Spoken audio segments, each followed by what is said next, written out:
Shalom, Om Swastiastu, Namo Buddhaya, salam kebajikan.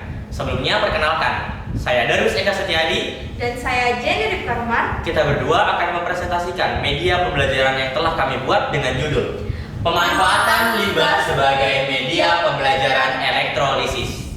Oke, sebelumnya apa itu elektrolisis? Jadi elektrolisis itu suatu peristiwa penguraian senyawa air menjadi oksigen dan hidrogen gas dengan menggunakan arus listrik yang mengalir melalui larutan garam. Arus listrik mengalir melalui larutan garam akan terjadi ketika sumber arus searah memberi muatan yang berbeda pada kedua elektroda. Terdapat dua muatan, yaitu muatan positif anoda dan muatan negatif katoda. Alat dan bahan pada elektrolisis kali ini ada garam, lalu ada air, ada sabun, ada limbah logam, lalu ada cat semprotan anti panas, ada isolasi, lalu ada tusuk sate, sikat, ada sendok, amplas, lalu ada alkohol, dan juga ada power supply dengan tegangan 12 volt dan 20 ampere. Oh ya teman-teman, kita juga menggunakan limbah toples bekas sebagai part untuk kita melakukan elektrolisis. Apa bahaya dari limbah plastik? Jadi limbah plastik dapat membahayakan pencemaran lingkungan di sekitar kita. Racun yang terdapat dalam limbah plastik dapat mengganggu kesehatan manusia dan butuh waktu sekitar 450 tahun untuk plastik itu terurai sendiri. Selanjutnya, limbah tusuk sate. Limbah tusuk sate sendiri dapat membahayakan manusia dan juga hewan liar di sekitar kita karena dapat mencemari tanah dan juga dapat membahayakan jika terkena tusuk cat. Berikutnya adalah bahaya limbah logam bagi lingkungan kita. Bahaya limbah logam bagi lingkungan kita adalah limbah logam yang sulit terurai sehingga mengakibatkan butuh ratusan tahun bahkan ribuan tahun untuk menguraikan sepotong limbah logam. Yang dimana limbah logam juga berbahaya bagi pertumbuhan pohon atau tumbuhan di lingkungan kita yang bisa saja menghambat pertumbuhan mereka, dan juga limbah logam juga berbahaya bagi kita apabila limbah logam dibuang secara sembarangan dan memungkinkan untuk melukai diri kita. Nah teman-teman, selanjutnya kita akan menjelaskan nih proses-proses elektrolisis yang dimana kami menggunakan limbah bekas plat nomor sebagai bahan dasar kami pada percobaan kali ini. Yang dimana pertama, kita memotong plat nomor dengan pola sedemikian rupa sehingga menjadi seperti ini. Setelah kita potong, kita harus melapisi bagian belakang plat nomor menggunakan cat anti panas. Kenapa kita menggunakan cat anti panas? Karena pada saat proses elektrolisis nanti akan menimbulkan energi panas, yang dimana energi panas itu kalau tidak menggunakan cat anti panas, cat tersebut akan gugur. Selain itu juga kita menggunakan cat tujuannya agar bagian yang tertutupi oleh cat akan tidak terjadi korosi. Nah, di bagian depannya kita menggunakan stiker sebagai pola untuk menutupi bagian yang tidak ingin dierosi. Nah, di mana tulisan timbul ini berasal dari proses korosi yang berlangsung pada saat kita melakukan percobaan elektrolisis, yang dimana sumber daya yang bermuatan positif diletakkan pada besi yang akan kita ukir atau anode. Anode kita letakkan pada sumber daya yang ingin kita ukir, dan sedangkan katode kita letakkan pada besi sebagai perantara untuk menghantarkan arus negatif di dalam air yang telah kita siapkan. Teman-teman, selanjutnya kita akan membuat larutan NaCl dengan bahan-bahan 1 liter air dan 2 sendok makan garam.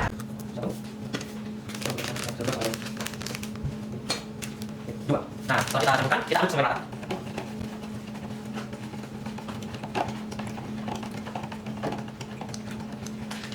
Oke teman-teman, setelah kita membuat larutan NaCl ini, selanjutnya kita siapkan bahan yang ingin kita korosi dalam proses elektrolisis ini.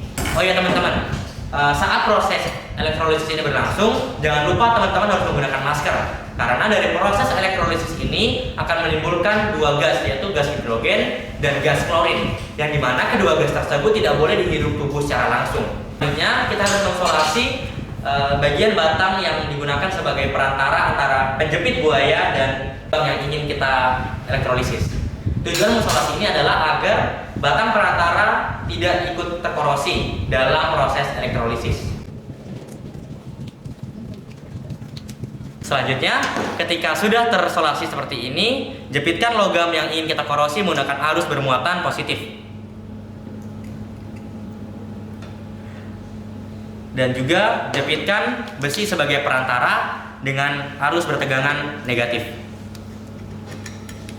Nah, masukkan besi yang telah kita jepitkan kepada penjepit buaya ke dalam larutan NaCl. Oh ya teman-teman, jangan lupa diberikan pengaman dengan menggunakan tusuk sate bekas agar tidak terjadi konsleting sehingga menyebabkan keledakan. Dimasukkan keduanya ya teman-teman.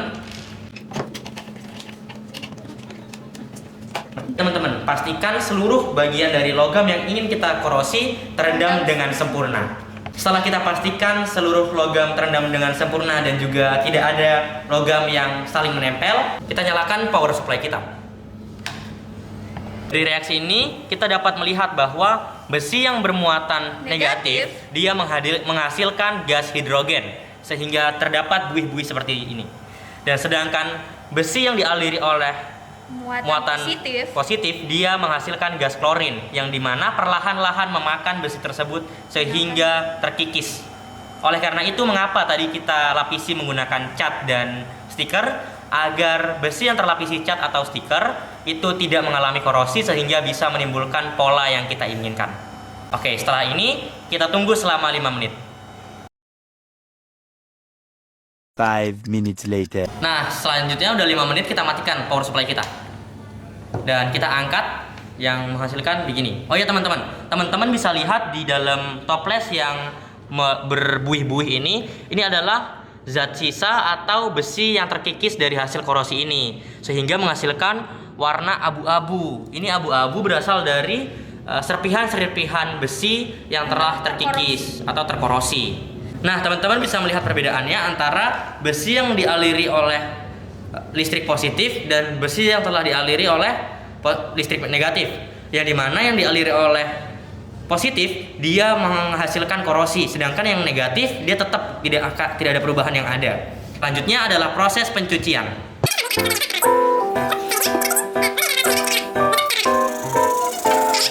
Logam ini dicuci karena ingin menghilangkan sisa-sisa dari korosi tersebut yang masih tertempel, sehingga harus dicuci sehingga bersih.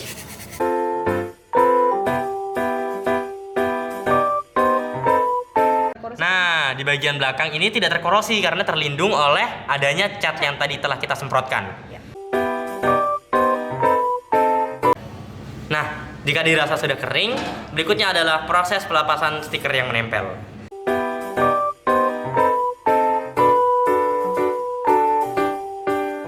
Besi yang kita tutup menggunakan stiker tadi terlihat seperti timbul. Hal ini diakibatkan besi yang kita tutup tadi itu terlindung dari korosi yang ada pada proses elektrolisis tadi. Jika teman-teman dan Dewan Juri ingin melihat besi yang telah jadi, teman-teman dan Dewan Juri bisa melihatnya di SMA Negeri 3 Merauke. Oke teman-teman sekalian. Jadi percobaan kami tadi memiliki daya tarik, yaitu selain kita bisa mengecek kadar elektrolisis pada larutan garam atau larutan NaCl, kita juga bisa menghasilkan sebuah karya, yang dimana karya yang kita dapat bisa buat dari elektrolisis ini dapat kita jual dengan sebagai daya tarik, seperti mungkin kita bisa menjual gantungan kunci, name tag, dan sebagainya. Rekan-rekan sekalian, jadi sekian yang dapat kami sampaikan pada media pembelajaran kali ini. Mohon maaf apabila salah kata dan sampai jumpa. Dadah.